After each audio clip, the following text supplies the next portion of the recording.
नमस्कार समस्तंकु mission IM को स्वागत। नमस्कार।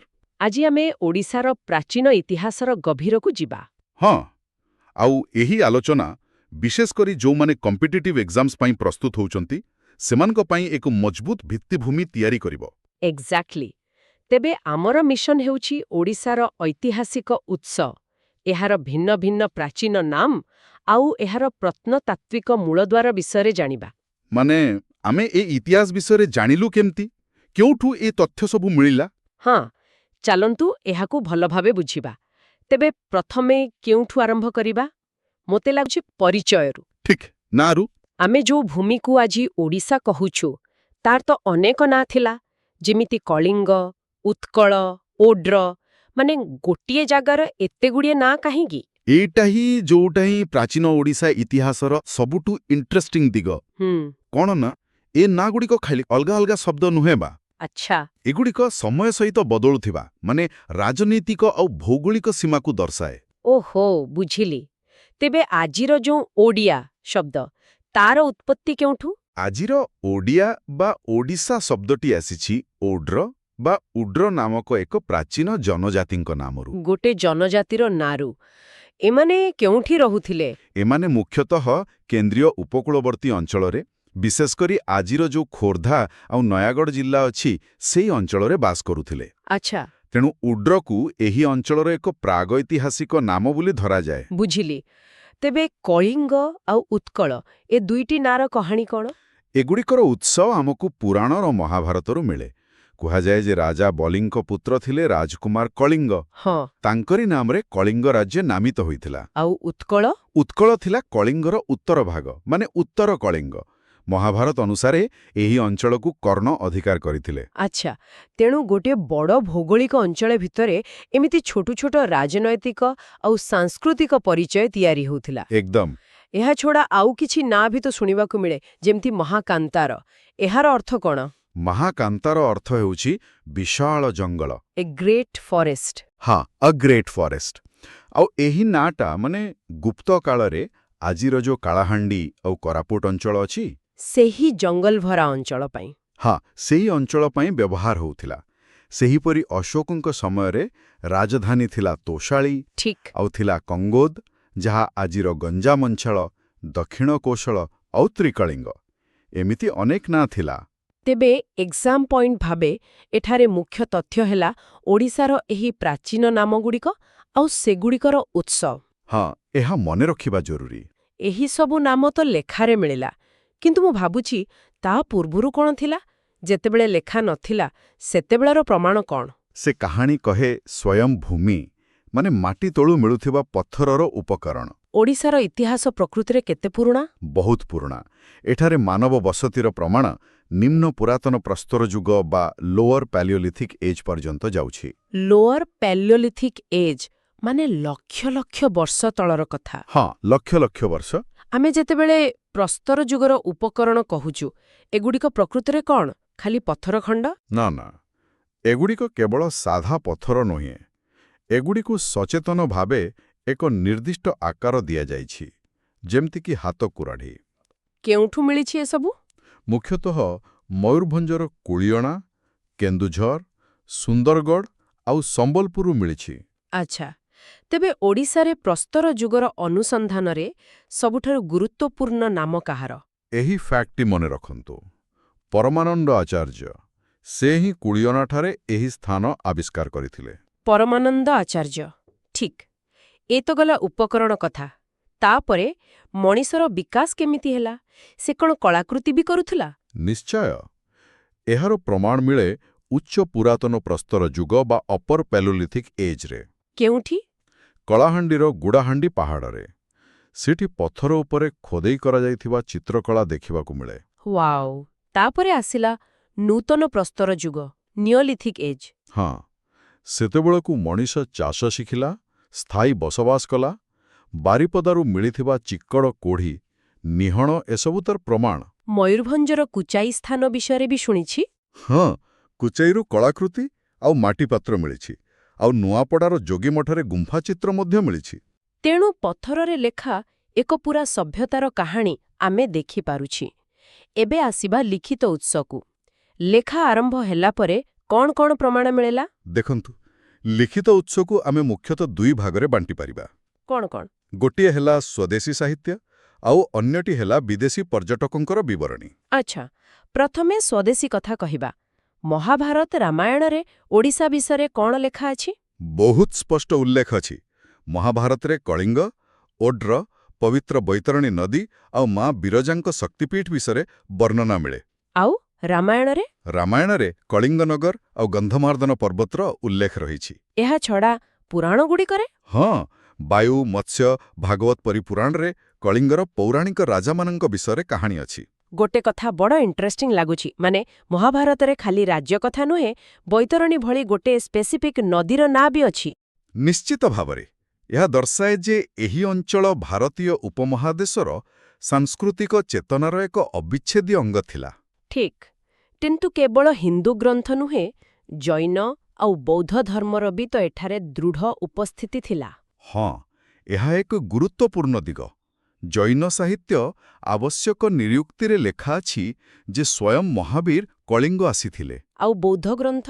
ବୌଦ୍ଧ ଗ୍ରନ୍ଥ ଦୀଘନିକାୟ ଆଉ କୁମ୍ଭକାର ଜାତକରେ କଳିଙ୍ଗର ରାଜଧାନୀ ଦନ୍ତପୁରର ବର୍ଣ୍ଣନା ମିଳେ। ମାନେ ପ୍ରାଚୀନ ଓଡ଼ିଶା ଏକ ବୈଚାରିକ ମିଳନସ୍ଥଳୀ ଥିଲା। ଏକଦମ। ଏତଗଲା ଧାର୍ମିକ ଗ୍ରନ୍ଥ। ବାହାର ଦୁନିଆର ଲୋକେ, ମାନେ ଗ୍ରୀକ୍ ବା ଚୀନ ପର୍ଯ୍ୟଟକମାନେ କଣ ଲେଖିଛନ୍ତି?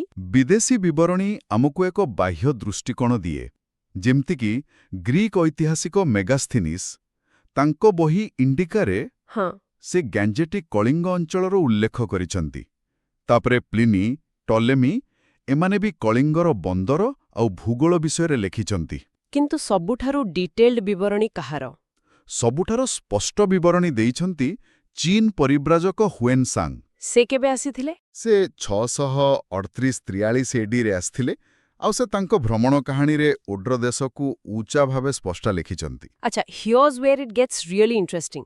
ଲେଖା ତ ବଦଳିପାରେ, କିନ୍ତୁ ପଥର ଉପରେ ଖୋଦା ହୋଇଥିବା ଲେଖା, ମାନେ ଶିଳାଲେଖ, ସେଗୁଡ଼ିକ ହେଉଛି ସବୁଠାରୁ ନିର୍ଭରଯୋଗ୍ୟ ପ୍ରମାଣ, ଏପିଗ୍ରାଫିକ୍ ଏଭିଡେନ୍ସ। ତେବେ ଓଡ଼ିଶାରେ ସବୁଠାରୁ ପୁରୁଣା ଲିଖିତ ରେକର୍ଡ କଣ? ସମ୍ରାଟ ଅଶୋକଙ୍କ ଶିଳାଲେଖ, ଧଉଳି ଆଉ ଜୌଗଡ଼ରେ ଥିବା ଏହି ଶିଳାଲେଖ। ଏହା ଖ୍ରୀଷ୍ଟପୂର୍ବ 3ୟ ଶତାବ୍ଦୀର, ଠିକ୍ ତ? ହଁ, ପୁଣି ଥରେ ମନେ ରଖନ୍ତୁ, ଏହା ଖ୍ରୀଷ୍ଟପୂର୍ବ 3ୟ ଶତାବ୍ଦୀର ଇତିହାସ ବିଷୟରେ ଜଣାଏ।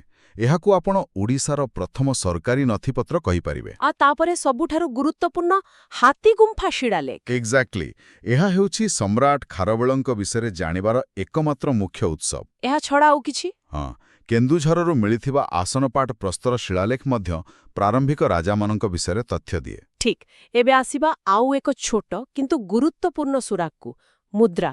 ଗୋଟିଏ ଛୋଟ ଧାତୁ ଖଣ୍ଡ କେମିତି ସେ ସମୟର ଅର୍ଥନୀତି ବିଷୟରେ କହିପାରେ? ମୁଦ୍ରା ବା ନ୍ୟୁମିସ୍ମାଟିକ୍ସ ସେ ସମୟର ବାଣିଜ୍ୟ, ଅର୍ଥନୀତି, ରାଜବଂଶ ସବୁକିଛିର ସୂଚନା ଦିଏ। ଓଡ଼ିଶାର ସବୁଠାରୁ ପୁରୁଣା ମୁଦ୍ରା କଣ? ସର୍ବପ୍ରାଚୀନ ମୁଦ୍ରା ହେଉଛି ପଞ୍ଚମାର୍ଗଡ ମୁଦ୍ରା, ଯାହା 4th ସେଞ୍ଚୁରୀ ବିସିରୁ ମିଳୁଛି। ଆଚ୍ଛା, ଏଥିରେ କଣ ଚିହ୍ନ ଥାଏ? ଏଥିରେ ସୂର୍ଯ୍ୟ, ପଶୁ, ପକ୍ଷୀ ଏମିତି ବିଭିନ୍ନ ପ୍ରକାର ଚିହ୍ନ ଛପାଯାଉଥିଲା। ତାପରେ ଆସିଲା ପୁରୀ କୁଷାଣ ମୁଦ୍ରା। ହଁ, ପ୍ରଥମ ଶତାବ୍ଦୀ ବେଳକୁ ଏଗୁଡ଼ିକ ଉତ୍ତର ଭାରତର ଶକ୍ତିଶାଳୀ କୁଷାଣ ସାମ୍ରାଜ୍ୟର ମୁଦ୍ରାର ଅନୁକରଣ ଥିଲା। ମାନେ ଏହା ସୂଚାଉଛି ଯେ ଓଡ଼ିଶା ଧୀରେ ଧୀରେ ଏକ ବୃହତ୍ତର ଅର୍ଥନୈତିକ ବ୍ୟବସ୍ଥାର ଅଂଶ ହେଉଥିଲା। ଏକଦମ ଠିକ୍ ଧରିଛନ୍ତି। ଏହା ଏକ ପ୍ରକାରର ଇକୋନୋମିକ୍ ଇନଫ୍ଲୁଏନ୍ସକୁ ଦେଖାଏ। ଆଉ ଗୁପ୍ତ ସମୟର ମୁଦ୍ରା? ହଁ, 5th ରୁ 7th ସେଞ୍ଚୁରୀ ଏଡି ମଧ୍ୟରେ ଗୁପ୍ତକାଳୀନ ସୁନା ମୁଦ୍ରା ମଧ୍ୟ ଭାନୁପୁର ଆଉ ଅନୁଗୁଳରୁ ମିଳିଛି। ଠିକ୍, ଆଉ ନଳ ମୁଦ୍ରା? ସେଗୁଡ଼ିକ ପଶ୍ଚିମ ଓଡ଼ିଶାରୁ ମିଳିଛି। ସେଥିରେ ଗୋଟେ ପଟେ କୁଜ ଥିବା ବଳଦ ଆଉ ଅନ୍ୟପଟେ ରାଜାଙ୍କ ନାମ ଥାଏ। ବୁଝିଲି। ତେବେ ଏହି ମୁଦ୍ରାଗୁଡ଼ିକ ଇତିହାସର ଛୋଟ ଛୋଟ କ୍ୟାପସୁଲ୍ ପରି। ହଁ, କହିପାରିବେ। ଆମେ ଛୋଟ ଛୋଟ ପ୍ରମାଣ ଦେଖିଲେ, ଏବେ ଆସନ୍ତୁ ବଡ଼ ନିର୍ମାଣ ବିଷୟରେ ଜାଣିବା, ଯାହା ଆଜି ବି ଆମ ଆଖି ସାମ୍ନାରେ ଠିଆ ହୋଇଛି। ମାନେ ପ୍ରତ୍ନତାତ୍ତ୍ୱିକ ସ୍ଥଳ ଏବଂ ସ୍ଥାପତ୍ୟ କଳା। ହଁ, ଦେଖନ୍ତୁ, ପ୍ରଥମେ ବୌଦ୍ଧ ଐତିହ୍ୟ କଥା କହିବା। ଓଡ଼ିଶାରେ ଅଛି ପ୍ରସିଦ୍ଧ ହୀରକ ତ୍ରିଭୁଜ ବା ଦି ଡାଇମଣ୍ଡ ଟ୍ରାଏଙ୍ଗଲ। ରତ୍ନଗିରି, ଉଦୟଗିରି ଆଉ ଲଳିତଗିରି, ଏଗୁଡ଼ିକର ବିଶେଷତା କଣ? ଏଗୁଡ଼ିକର ଥିଲା ବିଶାଳ ବୌଦ୍ଧ ବିଶ୍ୱବିଦ୍ୟାଳୟ ତଥା ମଠ। ଆପଣ ଏହାକୁ ପୂର୍ବ ଭାରତର ନାଳନ୍ଦା ବୋଲି କହିପାରିବେ। ଆଚ୍ଛା, ଏଠାରେ କିଛି ନୂଆ ଆବିଷ୍କାର ହୋଇଛି କି? ହଁ, ଉଦୟଗିରିରେ ଶ୍ରୀ ମାଧବପୁର ମହାବିହାର ନାମକ ଏକ ବିଶାଳ ବୌଦ୍ଧ ବିହାରର ଆବିଷ୍କାର। ଏକ ଗୁରୁତ୍ୱପୂର୍ଣ୍ଣ ଘଟଣା। ଆଉ ଜୈନ ଐତିହ୍ୟ ଖଣ୍ଡଗିରି ଉଦୟଗିରି ଗୁମ୍ଫା ସେଗୁଡ଼ିକ ଖ୍ରୀଷ୍ଟପୂର୍ବ 2ୟ ଶତାବ୍ଦୀରେ ମୁଖ୍ୟତଃ ଜୈନ ସାଧୁମାନଙ୍କ ପାଇଁ ଖୁଦେଇ କରାଯାଇଥିଲା। ତାଙ୍କର ବର୍ଷାକାଳୀନ ଆଶ୍ରୟସ୍ଥଳୀ ଭାବେ ଏକ୍ଜାକ୍ଟଲି, ତାଇନା? ଏକଦମ। ଏବେ ଆସିବା ସେଇ ନିର୍ମାଣ କଥାକୁ ଯାହା ଓଡ଼ିଶାକୁ ବିଶ୍ୱରେ ପରିଚୟ ଦେଇଛି। ମନ୍ଦିର କଳିଙ୍ଗ ସ୍ଥାପତ୍ୟ କଳାକୁ କଣ ଏତେ ୟୁନିକ୍ କରିଛି? କଳିଙ୍ଗ ସ୍ଥାପତ୍ୟ କଳା 6th 7th ଶତାବ୍ଦୀ ବେଳକୁ ଭୁବନେଶ୍ୱରରେ ବିକଶିତ ହେଲା। ଏହାର ସବୁଠୁ ବଡ଼ ବୈଶିଷ୍ଟ୍ୟ ହେଉଛି ଏହାର ରେଖାଦେଉଳ ଶୈଳୀ। ରେଖା ଦେଉଳ, ଏହାକୁ ଟିକେ ସରଳ ଭାଷାରେ ବୁଝେଇବେ। ଆପଣ ଏକ ଶିଖର କଳ୍ପନା କରନ୍ତୁ, ଯାହା ସିଧା ଉପରକୁ ନ ଯାଇ ଧୀରେ ଧୀରେ ଭିତରକୁ ବାଙ୍କି ଶେଷରେ ଏକ ବିନ୍ଦୁରେ ମିଶିଥାଏ। କର୍ଭିଲିନିୟର ଷ୍ଟ୍ରକ୍ଚର। ଓହୋ, ତେବେ ଏହା ଦକ୍ଷିଣ ଭାରତର ସିଧା ପିରାମିଡ୍ ଆକୃତିର ଗୋପୁରମ୍ ଠାରୁ ସମ୍ପୂର୍ଣ୍ଣ ଅଲଗା। ହଁ, ଏହାର ଏକ ନିଜସ୍ୱ ବକ୍ରରେଖୀୟ ସୌନ୍ଦର୍ଯ୍ୟ ରହିଛି। ଏହି ଶୈଳୀର ଶ୍ରେଷ୍ଠ ଉଦାହରଣ ହେଉଛି ଭୁବନେଶ୍ୱରରେ ଲିଙ୍ଗରାଜ ମନ୍ଦିର। ଆଉ ଶ୍ରୀ ଜଗନ୍ନାଥ ମନ୍ଦିର? ଶ୍ରୀ ଜଗନ୍ନାଥ ମନ୍ଦିର ଦ୍ୱାଦଶ ଶତାବ୍ଦୀରେ ରାଜା ଅନନ୍ତବର୍ମନ ଚୋଡ଼ଗଙ୍ଗ ଦେବଙ୍କ ଦ୍ୱାରା ନିର୍ମିତ ହୋଇଥିଲା। ଏହା ମଧ୍ୟ ଏହି ଶୈଳୀର ଏକ ଚରମ ନିଦର୍ଶନ। ଏହା ଛଡ଼ା ଆଉ କିଛି ପ୍ରମୁଖ ମନ୍ଦିର? ହଁ, ଭୁବନେଶ୍ୱରର ଅନନ୍ତ ବାସୁଦେବ ମନ୍ଦିର ଏବଂ ହୀରାପୁରର 64 ଯୋଗିନୀ ମନ୍ଦିର ମଧ୍ୟ ନିଜ ନିଜ ଶ୍ରେଣୀ ପାଇଁ ଅତ୍ୟନ୍ତ ଗୁରୁତ୍ୱପୂର୍ଣ୍ଣ। So what does this all mean? ଏହି ସବୁ ତଥ୍ୟକୁ ଏକାଠି କଲେ ଆମେ ବୁଝିପାରୁଛେ ଯେ ଓଡ଼ିଶାର ଇତିହାସ କୌଣସି ଗୋଟିଏ ସରଳ କାହାଣୀ ନୁହେଁ। ନା, ଆଦୌ ନୁହେଁ। ବରଂ ଏହା ଏକ ବିଶାଳ ମୋଜାଇକ୍ ପରି, ଯାହାକୁ ନାମ, ପଥର, ଗ୍ରନ୍ଥ, ମୁଦ୍ରା ଆଉ ମନ୍ଦିରର ଖଣ୍ଡଗୁଡ଼ିକୁ ଯୋଡ଼ି ତିଆରି କରାଯାଇଛି। ଏକଦମ ସତ୍। ଆଉ ଏହି ମୋଜାଇକ୍ କେବଳ ରାଜା ବା ଯୁଦ୍ଧର କାହାଣୀ କହୁନାହିଁ। ଠିକ୍। ଏହା ସେ ସମୟର ସାଧାରଣ ଲୋକଙ୍କୁ ଜୀବନ, ସେମାନଙ୍କ ବିଶ୍ୱାସ, କଳା, ବାଣିଜ୍ୟ ଏସବୁର ଏକ ଜୀବନ୍ତ ଚିତ୍ର ଦଉଛି। ସତରେ ଏକ ଚମତ୍କାର ଯାତ୍ରା ଥିଲା। ଆମେ କେତେ କଣ ଜାଣିଲେ? ଏହି ଆଲୋଚନା ଶେଷରେ ମୁଁ ଶ୍ରୋତାଙ୍କ ପାଇଁ ଏକ ବିଚାର ଛାଡ଼ିଯିବାକୁ ଚାହେଁ। ହଁ, ନିଶ୍ଚୟ। ଆମେ ଦେଖିଲେ କିପରି କଳିଙ୍ଗ, ଉତ୍କଳ, ଓଡ୍ର ଭଳି ନାମ ସମୟ ସହିତ ବଦଳୁଥିବା ଭୌଗୋଳିକ ଓ ରାଜନୈତିକ ବାସ୍ତବତାକୁ ଦର୍ଶାଉଥିଲା। ତେବେ ଏହା ଭାବିବା କଥା ଯେ ଆମର ଆଧୁନିକ ପ୍ରଶାସନିକ ସୀମା, ଯେପରିକି ଜିଲ୍ଲା ବା ରାଜ୍ୟର ସୀମା, କିପରି ଏହି ଅଞ୍ଚଳର ପ୍ରାଚୀନ ପ୍ରବାହମାନ ଐତିହାସିକ ପରିଚୟକୁ ବୁଝିବାରେ ଆମ ଦୃଷ୍ଟିକୋଣକୁ ପୁନଃନିର୍ମାଣ କରିଚାଲିଛି। ନମସ୍କାର ସମସ୍ତଙ୍କୁ। ମିଶନ ଆଇଏମ୍କୁ ଆପଣମାନଙ୍କୁ ସ୍ୱାଗତ। ଆଜି ଆମେ ଓଡ଼ିଶାର ସାଧାରଣ ଜ୍ଞାନ ଉପରେ ଆଲୋଚନା କରିବା। ଗତ ଭିଡିଓରେ ଆମେ ଇତିହାସର ଉତ୍ସ, ଯେମିତିକି ଖବରକାଗଜ ଆଉ ଜନଗଣନା ରିପୋର୍ଟ ବିଷୟରେ କଥା ହୋଇଥିଲେ। ହଁ, ଆଉ ଆଜି ଆମେ ସେଇ ଇତିହାସ ଭିତରକୁ ଆହୁରି ଗଭୀରକୁ ଯିବା। ଏକଦମ। ଏହା ହେଉଛି ଆମର ଲେକ୍ଚର ନମ୍ବର 2। ଆଜିର ବିଷୟ ହେଉଛି ଓଡ଼ିଶାର ପ୍ରାରମ୍ଭିକ ରାଜବଂଶ। ମାନେ ଆମେ ନନ୍ଦ, ମୌର୍ଯ୍ୟ ଆଉ ବିଶେଷ କରି ଚେଦି ରାଜବଂଶ ବିଷୟରେ କଥା ହେବା।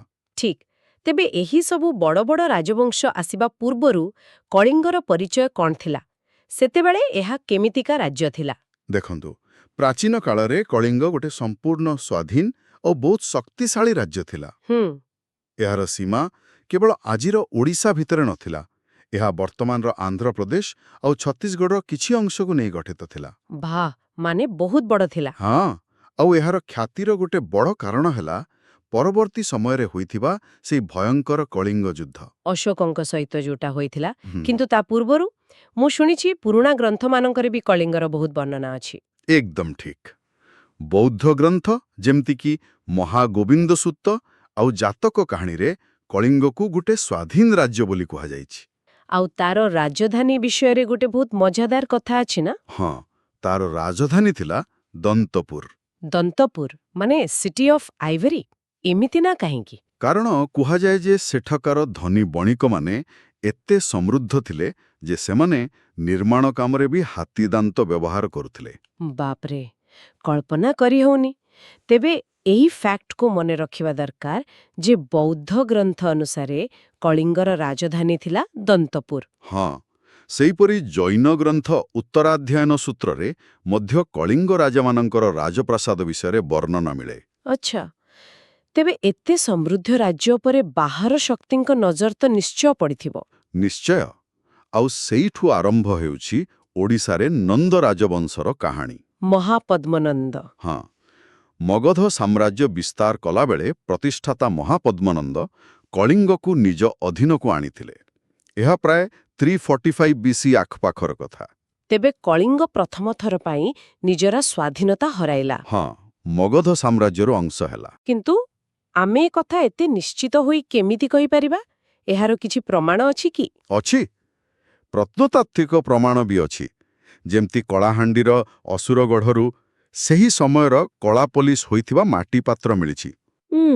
ଆହୁରି ମଧ୍ୟ ସେଠାରୁ ଆହତ ମୁଦ୍ରା ବା ପଞ୍ଚମାର୍କଡ କଏନ୍ସ ମିଳିଛି, ଯାହା ନନ୍ଦ ଶାସନକୁ ସୂଚାଏ। ଆଉ ଶିଳାଲେଖ? ସବୁଠୁ ବଡ଼ ପ୍ରମାଣ ହେଉଛି ହାତୀଗୁମ୍ଫା ଶିଳାଲେଖ।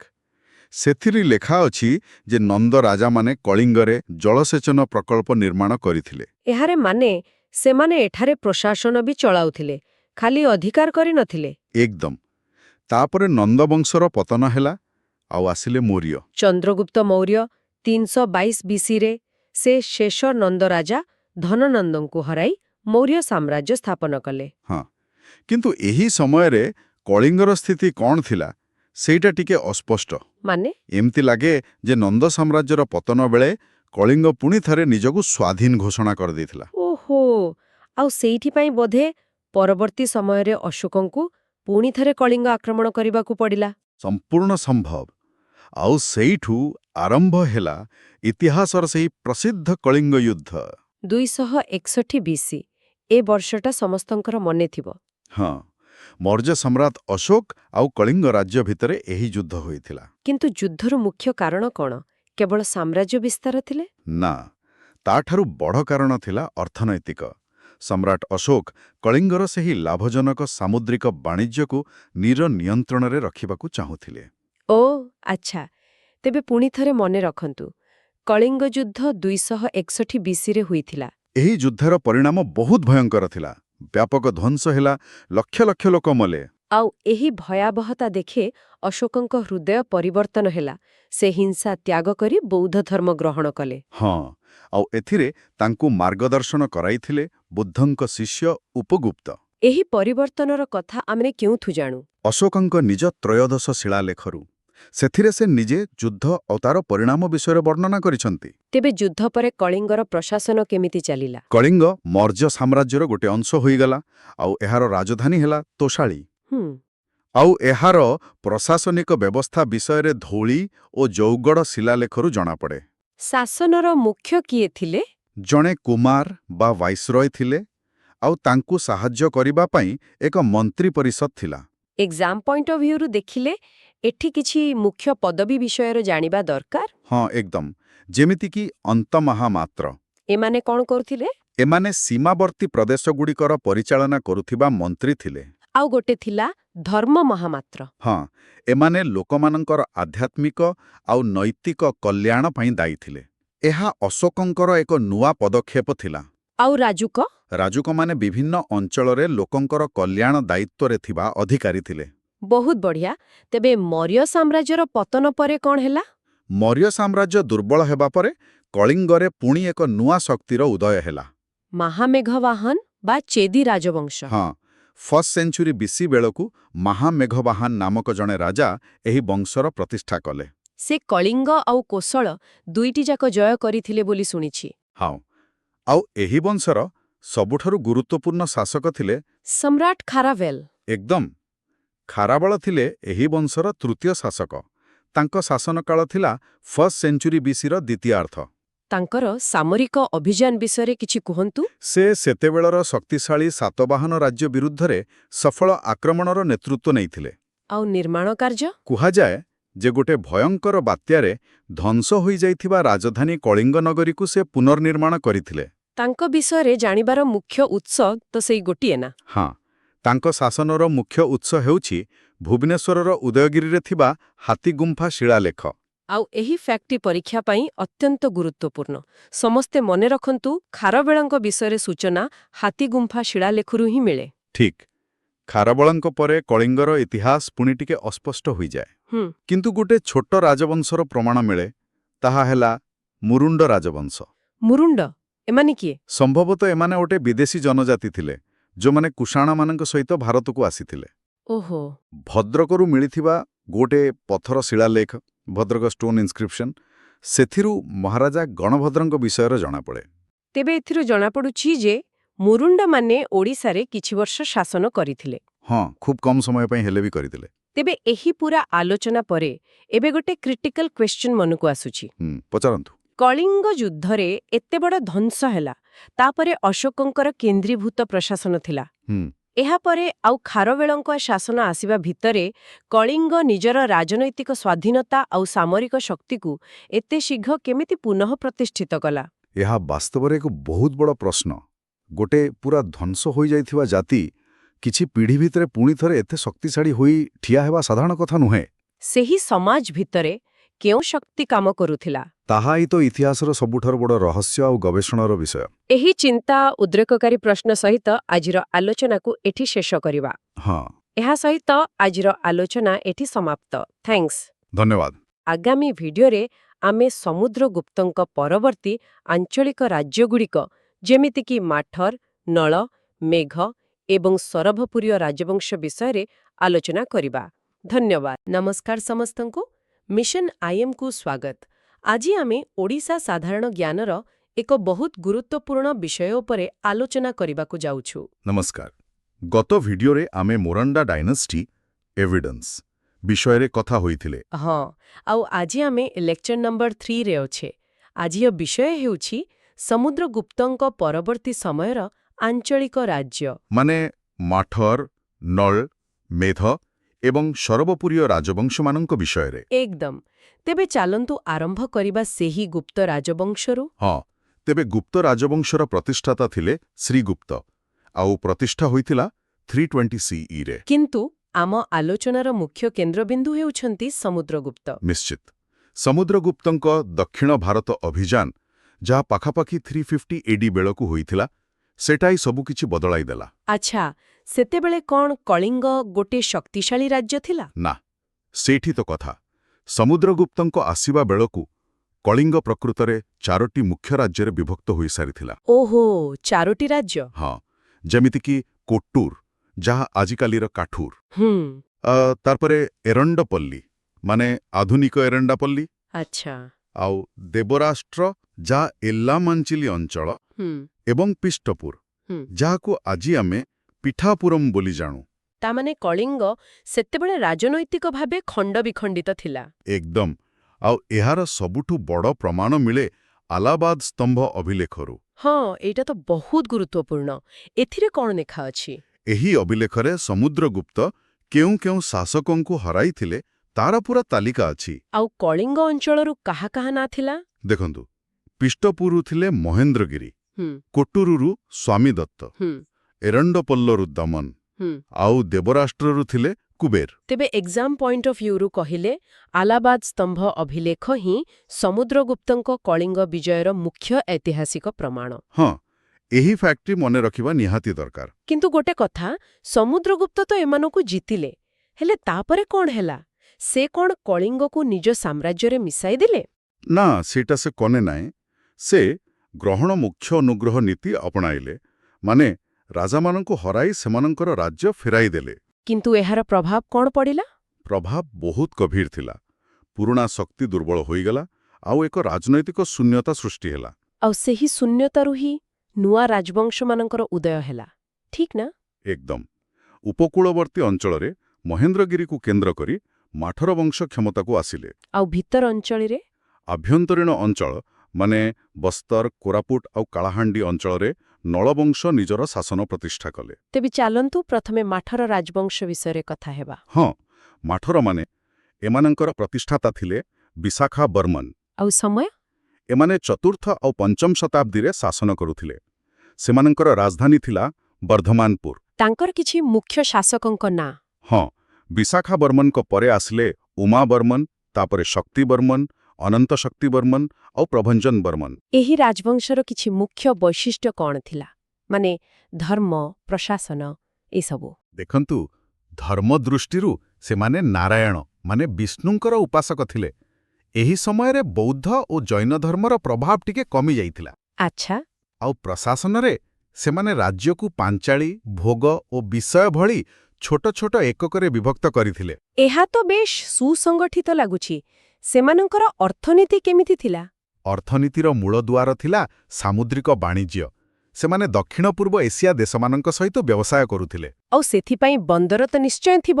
ହଁ, ଦନ୍ତପୁର, ଯାହାକୁ ଆଜି ଆମେ ପାଲୁର ବୋଲି କହୁଛେ, ତାହା ସେମାନଙ୍କର ଏକ ପ୍ରମୁଖ ବନ୍ଦର ଥିଲା। ଏହି ବଂଶରେ ଉମାବର୍ମନଙ୍କ ନାଁ ଆପଣ ନେଇଥିଲେ, ତାଙ୍କ ବିଷୟରେ କିଛି ଖାସ୍ କଥା ଅଛି କି? ହଁ, ଏଇ ଫ୍ୟାକ୍ଟଟି ମନେ ରଖିବା ଜରୁରୀ। ଉମାବର୍ମନ ନିଜକୁ କଳିଙ୍ଗାଧିପତି ମାନେ ଲର୍ଡ ଅଫ୍ କଳିଙ୍ଗା ବୋଲି ଘୋଷଣା କରିଥିଲେ। କଳିଙ୍ଗାଧିପତି, ଏହାର ଅର୍ଥ ସେ ସମଗ୍ର କଳିଙ୍ଗକୁ ଏକାଠି କରିବାକୁ ଚେଷ୍ଟା କରୁଥିଲେ।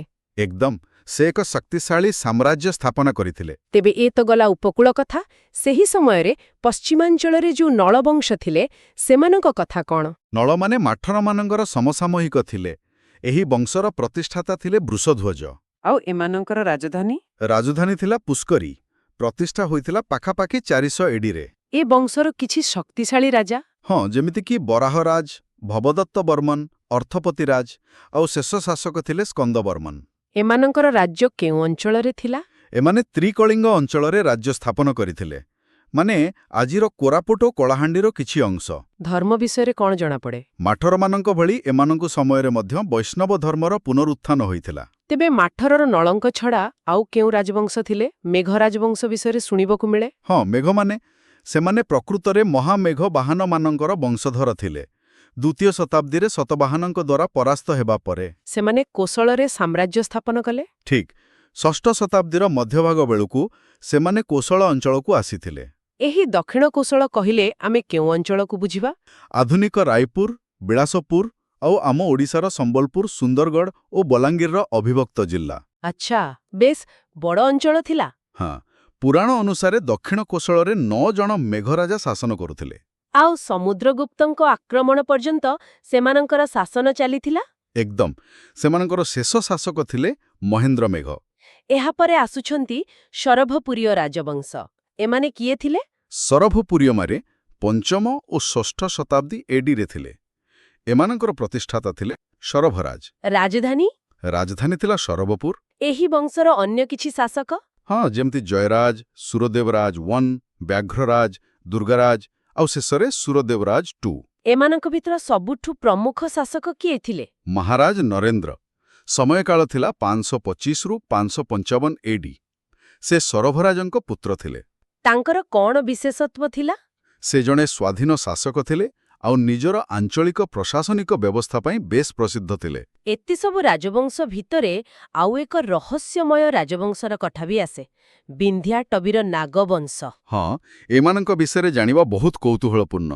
ଏମାନେ ଦ୍ୱିତୀୟ ଶତାବ୍ଦୀରୁ ଚତୁର୍ଥ ଶତାବ୍ଦୀ ଏଡି ପର୍ଯ୍ୟନ୍ତ ଶାସନ କରିଥିଲେ। କେଉଁ ଅଞ୍ଚଳରେ? ବିନ୍ଧ୍ୟାଟବୀ ଅଞ୍ଚଳ, ଯାହା ବର୍ତ୍ତମାନର କେନ୍ଦୁଝର ଓ ଢେଙ୍କାନାଳ ଜିଲ୍ଲାକୁ ନେଇ ଗଠିତ। ଏମାନଙ୍କ ବିଷୟରେ ଆମେ ଜାଣିଲେ କେମିତି? କ'ଣ ପ୍ରମାଣ ଅଛି? ମୁଖ୍ୟ ଐତିହାସିକ ପ୍ରମାଣ ହେଉଛି ଆସନପାଟ ଅଭିଲେଖ। ଆସନପାଟ ଅଭିଲେଖ। ଏଟା ତ ଓଡ଼ିଶା ଇତିହାସ ପାଇଁ ବହୁତ ଗୁରୁତ୍ୱପୂର୍ଣ୍ଣ। ନିଶ୍ଚିତ ଭାବରେ। ଏଥିରୁ ନାଗରାଜା ମାନଭଞ୍ଜଙ୍କ ବିଷୟରେ ଜଣାପଡ଼େ। ତାଙ୍କୁ ମହାରାଜା ବୋଲି ବର୍ଣ୍ଣନା କରାଯାଇଛି। ଆଉ ତାଙ୍କର ସବୁଠୁ ବଡ଼ କୃତିତ୍ୱ? ସେ ଅନେକ ଯୁଦ୍ଧରେ କୁଷାଣ ଓ ମୁରୁଣ୍ଡାମାନଙ୍କୁ ପରାସ୍ତ କରି ଖ୍ୟାତି ଅର୍ଜନ କରିଥିଲେ। ଗୋଟେ ମିନିଟ୍, କୁଷାଣମାନଙ୍କୁ? ସେମାନେ ତ ଉତ୍ତର ପଶ୍ଚିମ ଭାରତରେ ଏକ ବଡ଼ ଶକ୍ତି ଥିଲେ। ହଁ, ଏହା ହିଁ ଏହି ଅଭିଲେଖର ବିଶେଷତ୍ୱ। ରାଜା ମାନଭଞ୍ଜଙ୍କ ପାଇଁ ଏହା ଏକ ବଡ଼ ସାମରିକ ସଫଳତା ଥିଲା। ତେବେ ପୁଣି ଥରେ ମନେ ରଖିବାକୁ ହେବ ଯେ ଆସନପାଟ ଅଭିଲେଖରୁ ଜଣାପଡ଼େ ଯେ ନାଗରାଜା ମାନଭଞ୍ଜ କୁଷାଣ ଏବଂ ମୁରୁଣ୍ଡମାନଙ୍କୁ ପରାସ୍ତ କରିଥିଲେ। ଏକଦମ। ତେବେ ଆଜିର ପୂରା ଆଲୋଚନାକୁ ଦେଖିଲେ ଗୋଟିଏ କଥା ସ୍ପଷ୍ଟ ହେଉଛି। ସମୁଦ୍ରଗୁପ୍ତଙ୍କ ଆକ୍ରମଣ ପରେ କଳିଙ୍ଗରେ ଗୋଟିଏ କେନ୍ଦ୍ରୀୟ ଶକ୍ତି ନଥିଲା, ବରଂ ଅନେକଗୁଡ଼ିଏ ଛୋଟ ଛୋଟ ଆଞ୍ଚଳିକ ଶକ୍ତିର ଉଦୟ ହୋଇଥିଲା। ହଁ, ଏହାକୁ ରାଜନୈତିକ ବିଖଣ୍ଡନର ସମୟ ବୋଲି କୁହାଯାଇପାରେ। ତେବେ ଏବେ ଗୋଟିଏ କ୍ରିଟିକାଲ କ୍ୱେଶ୍ଚନ ଆସୁଛି। ପଚାରନ୍ତୁ।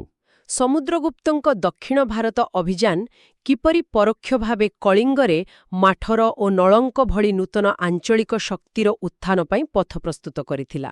ଦେଖନ୍ତୁ, ଏହାର ଉତ୍ତର ସିଧାସଳଖ। ସମୁଦ୍ରଗୁପ୍ତ ପୁରୁଣା ଶାସକମାନଙ୍କୁ ଦୁର୍ବଳ କରିଦେଲେ, କିନ୍ତୁ ନିଜେ ସିଧାସଳଖ ଶାସନ କଲେ ନାହିଁ। ଫଳରେ ଏକ ପାୱାର ଭ୍ୟାକ୍ୟୁମ୍ ବା ରାଜନୈତିକ ଶୂନ୍ୟତା ସୃଷ୍ଟି ହେଲା। ଆଉ ସେହି ସୁଯୋଗର ଫାଇଦା ଉଠାଇ ମାଠର ଓ ନଳଙ୍କ ଭଳି ସ୍ଥାନୀୟ ଶକ୍ତିମାନେ ନିଜ ନିଜର ସ୍ୱାଧୀନ ରାଜ୍ୟ ସ୍ଥାପନ କଲେ। ତେଣୁ ସମୁଦ୍ରଗୁପ୍ତଙ୍କ ଆକ୍ରମଣ ହିଁ ଏହି ନୂଆ ରାଜବଂଶମାନଙ୍କ ଉଦୟ ପାଇଁ ବାଟ ଖୋଲିଦେଲା। ବହୁତ ବଢ଼ିଆ, ବହୁତ ସ୍ପଷ୍ଟ ଭାବରେ ଆପଣ ବୁଝାଇଲେ। ଏହା ସହିତ ଆଜିର ଆଲୋଚନା ଏଇଠି ସମାପ୍ତ ହେଉଛି। ହଁ, ଥ୍ୟାଙ୍କ୍ସ, ଧନ୍ୟବାଦ। ଧନ୍ୟବାଦ। ନେକ୍ସଟ ଭିଡିଓରେ ଆମେ ଗୁପ୍ତ ଯୁଗର ଅନ୍ୟ କିଛି ସବ୍ ରିଜିନାଲ କିଙ୍ଗଡମ ବିଷୟରେ ଆଲୋଚନା କରିବା। ନିଶ୍ଚୟ। ସେ ପର୍ଯ୍ୟନ୍ତ ବିଦାୟ। ନମସ୍କାର ସମସ୍ତଙ୍କୁ ମିଶନ ଆଇଏମ୍କୁ ସ୍ୱାଗତ। ନମସ୍କାର। ଆଜି ଆମେ ପୁଣି ଥରେ ଓଡ଼ିଶା ସାଧାରଣ ଜ୍ଞାନ ଉପରେ ଆଲୋଚନା କରିବା। ହଁ, ଆଉ ଗତ ଭିଡିଓରେ ଆମେ ବିନ୍ଧ୍ୟାଟବୀର ନାଗବଂଶ ପର୍ଯ୍ୟନ୍ତ କଥା ହେଇଥିଲେ। ଏକଦମ। ତ ଆଜି ହେଉଛି ଆମର ଲେକ୍ଚର ନମ୍ବର 4 ଆଉ ଆଜିର ବିଷୟ ଟିକେ ବହୁତ ମଜେଦାର। କଣ ସେ ବିଷୟ? ଗୁପ୍ତ ସାମ୍ରାଜ୍ୟ ପରବର୍ତ୍ତୀ ସମୟର ଉପା ଆଞ୍ଚଳିକା ରାଜ୍ୟମାନେ। ଆଚ୍ଛା, ସବ୍ ରିଜନାଲ କିଙ୍ଗଡମ୍ସ। ହଁ ଏଇ ସମୟଟା ବହୁତ ଅସ୍ଥିର ଥିଲା ନା? ହଁ ସେଇଠୁ ହିଁ ଆମେ ଆରମ୍ଭ କରିବା।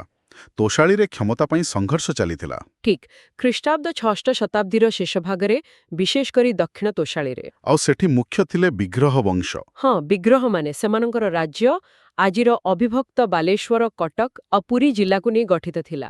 ଏହି ବଂଶର କୌଣସି ପ୍ରମୁଖ ଶାସକ? ନିଶ୍ଚୟ, ପୃଥିବୀ ବିଗ୍ରହ। ସେ ଜଣେ ବହୁତ ଶକ୍ତିଶାଳୀ ଶାସକ ଥିଲେ ଆଉ ତାଙ୍କର ସିଧା ଟକ୍କର ହେଉଥିଲା ମୁଦ୍ଗଲ ରାଜା ଶମ୍ଭୁୟଶଙ୍କ ସହିତ। ଓହୋ, ତେବେ ଏକା ସମୟରେ ଦୁଇଟି ଶକ୍ତି ମୁହାଁମୁହିଁ ହେଉଥିଲେ। ଏକଦମ। ପରେ ଲୋକବିଗ୍ରହ ଆସିଲେ, ଯିଏ ଶମ୍ଭୁୟଶଙ୍କୁ ପରାସ୍ତ କରି ରାଜବଂଶକୁ ଆହୁରି ମଜବୁତ କରିଥିଲେ। ତେବେ ଏହି ମୁଦ୍ଗଲା ବଂଶ କେଉଁଠି ଶାସନ କରୁଥିଲେ? ସେମାନେ ଥିଲେ ଉତ୍ତର ତୋଷାଳୀରେ, ଆଉ ତାଙ୍କର ରାଜା ଥିଲେ ଶମ୍ଭୁୟଶ। ଆଚ୍ଛା, ତାଙ୍କ ବିଷୟରେ ଆମେ କେଉଁଠି ଜାଣିବାକୁ ପାଉ? ଏ ମୁଖ୍ୟତଃ 3ଟି ତାମ୍ରପତ୍ରରୁ, ସୋର ଚାର୍ଟର, ପାଟିଆକେଲା ଚାର୍ଟର ଆଉ ଇରାବଙ୍ଗ ଚାର୍ଟର। ଏଗୁଡ଼ିକ ହିଁ ମୁଖ୍ୟ ଉତ୍ସ। ତେବେ ତାଙ୍କର କଣ ହେଲା? ସେମାନେ ତ ବିଗ୍ରହମାନଙ୍କ ସହ ଲଢୁଥିଲେ। ହଁ, ପ୍ରଥମେ ତ ଲୋକବିଗ୍ରହଙ୍କ ଠାରୁ ହାରିଗଲେ, କିନ୍ତୁ ପରେ ପୁଣି ପ୍ରତିଆକ୍ରମଣ କରି ଦକ୍ଷିଣ ତୋଷାଳୀ ଦଖଲ କରିନେଲେ। ମାନେ କ୍ଷମତା ପାଇଁ ଏକ ପ୍ରକାର ଟଣାଉଟାର ଚାଲିଥିଲା। ଠିକ୍, କିନ୍ତୁ ଏହି ଲଗାତାର ଯୁଦ୍ଧ ଯୋଗୁଁ ସେମାନେ ଧୀରେ ଧୀରେ ଦୁର୍ବଳ ହୋଇଗଲେ। ଆଉ ତାର ଫାଇଦା ଆଉ କିଏ ଉଠେଇଲା? ଫାଇଦା ଉଠେଇଲେ ଦୁର୍ଜୟ ରାଜା ପୃଥିବୀ ମହାରାଜ। ସେ ହିଁ ମୁଦ୍ଗଲମାନଙ୍କୁ ଉତ୍ତର ତୋଷାଳୀରୁ ବିତାଡ଼ିତ କରିଦେଲେ। ବୁଝିଲେ, ଏହି ସମୟରେ ଆଉ ଏକ ପ୍ରକାର ରାଜ୍ୟ କଥା ବି ଶୁଣିବାକୁ ମିଳେ, ମଣ୍ଡଳ ରାଜ୍ୟ। ହଁ, ଦ ମଣ୍ଡଲା ଷ୍ଟେଟ୍ସ। ଏହା ଖ୍ରୀଷ୍ଟାବ୍ଦ 7ମରୁ 9ମ ଶତାବ୍ଦୀ କଥା। ଏମାନେ କିଏ ଥିଲେ? ଏମାନେ ଥିଲେ ଅର୍ଦ୍ଧ ସ୍ୱାଧୀନ ରାଜ୍ୟ, ମାନେ ତୋଷାଳୀ ଆଉ ଦକ୍ଷିଣ କୋଶଳ ମଝିରେ ଥିବା ଛୋଟ ଛୋଟ ରାଜ୍ୟ। ତେବେ ସମ୍ପୂର୍ଣ୍ଣ ସ୍ୱାଧୀନ ନଥିଲେ? ନା, ସେମାନେ ସାମନ୍ତବାଦୀ ଶାସକ ଭାବେ କାମ କରୁଥିଲେ, ଆଉ ରଣକ ଓ ସମଧିଗତ ପଞ୍ଚମହାଶବ୍ଦ ଭଳି ଉପାଧି ଧାରଣ କରୁଥିଲେ। ଏ ସମଧିଗତ ପଞ୍ଚମହାଶବ୍ଦ ଉପାଧିଟା ଶୁଣିବାକୁ ବହୁତ ଭାରି ଲାଗୁଛି। ହଁ, ଏହାର ଅର୍ଥ ହେଉଛି ଯିଏ 5ଟି ମହାନ ବାଦ୍ୟଯନ୍ତ୍ର ବଜେଇବାର ଅଧିକାର ପାଇଛି। ଏହା ସେମାନଙ୍କର ସାମନ୍ତବାଦୀ ସ୍ଥିତିକୁ ଦର୍ଶାଉଥିଲା। ଆଚ୍ଛା, କିଛି ଉଦାହରଣ ଅଛି କି ଏହି ମଣ୍ଡଳ ରାଜ୍ୟମାନଙ୍କର? ବହୁତ ଅଛି, ଯେମିତିକି ଭଞ୍ଜମାନଙ୍କର ଖିଞ୍ଜଳି ମଣ୍ଡଳ, ସୁଳ୍କୀମାନଙ୍କର କୋଦାଳକ ମଣ୍ଡଳ ଆଉ ତୁଙ୍ଗମାନଙ୍କର ଯମଗର୍ତ୍ତ ମଣ୍ଡଳ। ବୁଝିଗଲେ। ତ ଏହି ଛୋଟ ଛୋଟ ରାଜ୍ୟମାନଙ୍କ ଭିତରୁ ହୋଇ ଗୋଟିଏ ବଡ଼ ଶକ୍ତିର ଉଦୟ ହେଲା, ଶୈଳୋଦ୍ଭବ ବଂଶ। ଏକଦମ। ଏହିଠାରୁ ଓଡ଼ିଶାର ଇତିହାସ ଏକ ନୂଆ ମୋଡ଼ ନେଲା। ତାଙ୍କର ପ୍ରତିଷ୍ଠାତା କିଏ ଥିଲେ? ପ୍ରତିଷ୍ଠାତା ଥିଲେ ଶୈଳୋଦ୍ଭବ ନିଜେ, ଆଉ ସ୍ଥାପନା ହେଇଥିଲା 553 ଏଡିରେ। ତାଙ୍କ ଉତ୍ପତ୍ତି ବିଷୟରେ ତ କିଛି ରହସ୍ୟ ରହିଛି ନା? ହଁ, କେତେକଙ୍କ ମତରେ ସେମାନେ କଳିଙ୍ଗର ପାର୍ବତ୍ୟ ଅଞ୍ଚଳର ଶୈଳଜା ଜନଜାତିର ଆସିଥିଲେ। ଶୈଳୋଦ୍ଭବର ଅର୍ଥ ହିଁ ହେଉଛି ପର୍ବତରୁ ଜାତ। ବାଃ, ତେବେ ତାଙ୍କ ବଂଶାବଳୀରେ ଆଉ କିଏ କିଏ ପ୍ରମୁଖ ଥିଲେ? ରଣଭୀତ ଥିଲେ, ମାଧବରାଜ ପ୍ରଥମ, ଆୟୁଷଭୀତ, ଏମିତି କରି ଶେଷ ଆଡ଼କୁ ମାଧ୍ୟମରାଜ ଦ୍ୱିତୀୟ ଓ ତୃତୀୟ। ଆଉ ସେମାନଙ୍କର ସବୁଠୁ ବଡ଼ ଅବଦାନ ହେଉଛି ସ୍ଥାପତ୍ୟ କ୍ଷେତ୍ରରେ। ନିଶ୍ଚିତ ଭାବରେ ସେମାନେ ଶୈବ ଧର୍ମର ବଡ଼ ଅନୁଗମୀ ଥିଲେ। ଏବଂ ଭୁବନେଶ୍ୱରର ପ୍ରସିଦ୍ଧ ପରଶୁରାମେଶ୍ୱର ମନ୍ଦିର। ହଁ, ତାହାର ନିର୍ମାଣ ସେମାନେ ହିଁ କରିଥିଲେ। କେବେ? 650 ଏଡିରେ। ଏହି ଫ୍ୟାକ୍ଟଟି ପରୀକ୍ଷା ପାଇଁ ବହୁତ ଗୁରୁତ୍ୱପୂର୍ଣ୍ଣ। ଠିକ୍, ପୁଣିଥରେ ମନେ ରଖିବାକୁ ହେବ, ପରଶୁରାମେଶ୍ୱର ମନ୍ଦିର 650 ଏଡିରେ ଶୈଳୋଦ୍ଭବମାନଙ୍କ ଦ୍ୱାରା ନିର୍ମିତ ହୋଇଥିଲା। ଏକଦମ। ଶୈଳୋଦ୍ଭବଙ୍କ ପରେ ଆସିଲେ ଭୌମକର ବଂଶ। ଏହା ଓଡ଼ିଶା ଇତିହାସରେ ଏକ ସ୍ୱତନ୍ତ୍ର ସ୍ଥାନ ରଖେ। ହଁ, ବିଶେଷ କରି ସେମାନଙ୍କ ରାଣୀମାନଙ୍କର ଶାସନ ପାଇଁ। ପ୍ରଥମେ ପ୍ରତିଷ୍ଠାତାଙ୍କ କଥା କହିବା। ପ୍ରତିଷ୍ଠାତା ଥିଲେ କ୍ଷେମଙ୍କର ଦେବ, ଆଉ ରାଜଧାନୀ ଥିଲା ଗୁହଦେବ ପାଟକ, ଯାହା ଆଧୁନିକ ଯାଜପୁର ଜିଲ୍ଲାରେ। କର ଉପାଧିର କିଛି କାରଣ ଥିଲା କି? ହଁ, ପ୍ରାରମ୍ଭିକ ଶାସକମାନେ ନିଜ ନାମ ସହିତ କର ଉପାଧି ବ୍ୟବହାର କରୁଥିଲେ। ଏହି ବଂଶର କିଛି ପ୍ରମୁଖ ପୁରୁଷ ଶାସକ? ଶୁଭକର ଦେବ ପ୍ରଥମ, ଶିବକର ଦେବ ଦ୍ୱିତୀୟ, ଶାନ୍ତିକର ଦେବ ପ୍ରଥମ, ଆଉ ଶେଷ ଆରକୁ ଶୁଭକର ଦେବ ପଞ୍ଚମ। ଆଉ ଏହାପରେ ଆରମ୍ଭ ହେଲା ରାଣୀମାନଙ୍କ ଯୁଗ। ହଁ, ଓଡ଼ିଶା ଇତିହାସରେ ଏହା ଏକ ଅନନ୍ୟ ସମୟ, ଯେତେବେଳେ ମହିଳାମାନେ ସଫଳତାର ସହ ଶାସନ କରୁଥିଲେ। ପ୍ରଥମ ମହିଳା ଶାସକ କିଏ ଥିଲେ? ତ୍ରିଭୁବନ ମହାଦେବୀ ପ୍ରଥମ 845 ଏଡିରୁ 850 ଏଡି ପର୍ଯ୍ୟନ୍ତ। ସେ ରାଜା ଶକ୍ତିକର ଦେବଙ୍କର ବିଧବା ଥିଲେ। ଏହାପରେ ଆଉ କେଉଁ ରାଣୀମାନେ ଶାସନ କରିଥିଲେ? ତ୍ରିଭୁବନ ମହାଦେବୀ ଦ୍ୱିତୀୟ ଓ ତୃତୀୟ ବି ଥିଲେ। ତାଛଡ଼ା ଗୌରୀ ମହାଦେବୀ, ଦଣ୍ଡୀ ମହାଦେବୀ। ଗୌରୀ ମହାଦେବୀଙ୍କର କିଛି ବିଶେଷ ଅବଦାନ? ସେ ଗୌରୀ ମନ୍ଦିର ନିର୍ମାଣ କରିଥିଲେ ଆଉ ରାଜ୍ୟରେ ଆଇନ ଶୃଙ୍ଖଳା ରକ୍ଷା କରିଥିଲେ। ଆଉ ଦଣ୍ଡୀ ମହାଦେବୀ? ସେ ରାଜ୍ୟର ସୀମାକୁ ସୁରକ୍ଷିତ କରିବା ସହ ବହୁତ ସମୃଦ୍ଧି ଆଣିଥିଲେ। ଆଉ ବକୁଳା ମହାଦେବୀ ଓ ଧର୍ମା ମହାଦେବୀ ମଧ୍ୟ ଥିଲେ। ହଁ, ସେମାନେ ଭଞ୍ଜ ପରିବାରର ରାଜକୁମାରୀ ଥିଲେ। ତେବେ ତାଙ୍କ ସମୟର ପ୍ରଶାସନ କେମିତି ଥିଲା? ବହୁତ ସ୍ଥିର ଶାସନ ଥିଲା। ଜ୍ୟେଷ୍ଠାଧିକାର ନିୟମ ମାନେ ଲ ଅଫ୍ ପ୍ରାଇମୋଜେନିଚ ପ୍ରଚଳିତ ଥିଲା। କିନ୍ତୁ ରାଣୀମାନଙ୍କ କ୍ଷେତ୍ରରେ ତ ଏହାର ବ୍ୟତିକ୍ରମ ଦେଖାଗଲା। ହଁ, ସେଇଟା ହିଁ ତ ଏହି ବଂଶର ବିଶେଷତ୍ୱ। ଅର୍ଥନୀତି କଥା କ'ଣ କୁହାଯାଇପାରେ? ସେତେବେଳେ ବସ୍ତ୍ର ଉତ୍ପାଦନ ମୁଖ୍ୟ ଶିଳ୍ପ ଥିଲା। ଆଉ ସିଲୋନ୍ ମାନେ ଆଜିର ଶ୍ରୀଲଙ୍କା, ଚୀନ ଓ ଦକ୍ଷିଣ ପୂର୍ବ ଏସିଆ ସହିତ ବହୁତ ଭଲ ବାଣିଜ୍ୟିକ ସମ୍ପର୍କ ଥିଲା। ଧାର୍ମିକ ଦୃଷ୍ଟିକୋଣରୁ ସେମାନେ କେମିତି ଥିଲେ? ଶାସକମାନେ ମୁଖ୍ୟତଃ ବୌଦ୍ଧ ଥିଲେ, କିନ୍ତୁ ବହୁତ ସହିଷ୍ଣୁ ଥିଲେ। ଶୈବ, ବୈଷ୍ଣବ ଆଉ ଶାକ୍ତ ଧର୍ମକୁ ମଧ୍ୟ ସ୍ୱୀକୃତି ଦେଇଥିଲେ। ଆଉ ସମାଜରେ ବର୍ଣ୍ଣାଶ୍ରମ ପ୍ରଥା ଲାଗୁ କରାଯାଇଥିଲା? ହଁ, ବ୍ରାହ୍ମଣ, କ୍ଷତ୍ରିୟ, ବୈଶ୍ୟ, ଶୂଦ୍ର ଏହି ବ୍ୟବସ୍ଥା ଲାଗୁ କରାଯାଇଥିଲା। ଏହାପରେ ଆସୁଛନ୍ତି ସୋମବଂଶୀମାନେ, ଯାହାଙ୍କୁ ଓଡ଼ିଶାର ଏକତ୍ରୀକରଣକାରୀ କୁହାଯାଏ। ଏକଦମ ଏହିଠାରୁ ହିଁ ଆଧୁନିକ ଓଡ଼ିଶାର ରୂପରେଖା ସ୍ପଷ୍ଟ ହେବା ଆରମ୍ଭ ହେଲା। ପ୍ରତିଷ୍ଠାତା କିଏ ଥିଲେ? ଜନ୍ମେଜୟ ପ୍ରଥମ।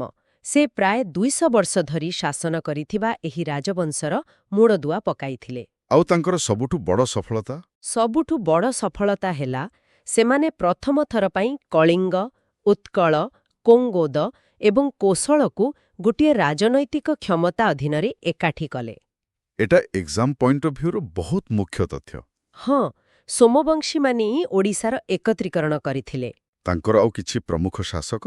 ମହାଭବଗୁପ୍ତ ଜନ୍ମେଜୟ ପ୍ରଥମ, ମହାଶିବଗୁପ୍ତ ଯଜାତି ପ୍ରଥମ, ଉଦ୍ୟୋତକେଶରୀ ଏମିତି ଅନେକ ଥିଲେ। ତ ସେମାନଙ୍କର ଏହି ଏକକ ଶାସନ ବ୍ୟବସ୍ଥା ଯୋଗୁଁ ଏକ ସ୍ୱତନ୍ତ୍ର ଓଡ଼ିଆ ସଂସ୍କୃତିର ବିକାଶ ହେଲା। ନିଶ୍ଚିତ, ଏହା ହିଁ ପରବର୍ତ୍ତୀ ସମୟରେ ଏକ ସ୍ୱତନ୍ତ୍ର ଓଡ଼ିଆ ପରିଚୟ ପାଇଁ ପଥ ପରିଷ୍କାର କରିଥିଲା। ସେମାନେ ତାଙ୍କର ରାଜଧାନୀ ବି ବଦଳିଥିଲେ ନା? ହଁ, ବାରମ୍ବାର। ପ୍ରଥମେ ବିନିତାପୁର, ତାପରେ ମରୁସୀମା, ସୁବର୍ଣ୍ଣପୁର ଆଉ ଶେଷରେ ୟଜାତିନଗର। ଯାହା ଆଜିର ଯାଜପୁର। ଠିକ୍। ତାଙ୍କର ପ୍ରଶାସନିକ କ୍ରମ କେମିତି ଥିଲା? ମାନେ ରାଜ୍ୟକୁ କେମିତି ଭାଗ କରାଯାଇଥିଲା? ସବୁଠୁ ଉପରେ ରାଜ୍ୟ, ତା ତଳକୁ ମଣ୍ଡଳ, ତାପରେ ଭୁକ୍ତି ଆଉ ଶେଷରେ ଭୋଗ, ଖଣ୍ଡ ବା ଗ୍ରାମ। ବହୁତ ସୁସଂଗଠିତ ବ୍ୟବସ୍ଥା ଥିଲା। ହଁ, ଏତେ ବଡ଼ ସାମ୍ରାଜ୍ୟକୁ ଚଲାଇବା ପାଇଁ ଏହା ଜରୁରୀ ଥିଲା। ତେବେ ଆଜିର ଆଲୋଚନାରୁ ଆମେ ପ୍ରାଚୀନ ଓଡ଼ିଶାର ଗୋଟେ ବହୁତ ଗୁରୁତ୍ୱପୂର୍ଣ୍ଣ ସମୟ ବିଷୟରେ ଜାଣିଲେ। ହଁ, ଗୁପ୍ତ ପରବର୍ତ୍ତୀ କାଳରୁ ଆରମ୍ଭ କରି ସୋମବଂଶୀଙ୍କ ଏକତ୍ରୀକରଣ ପର୍ଯ୍ୟନ୍ତ।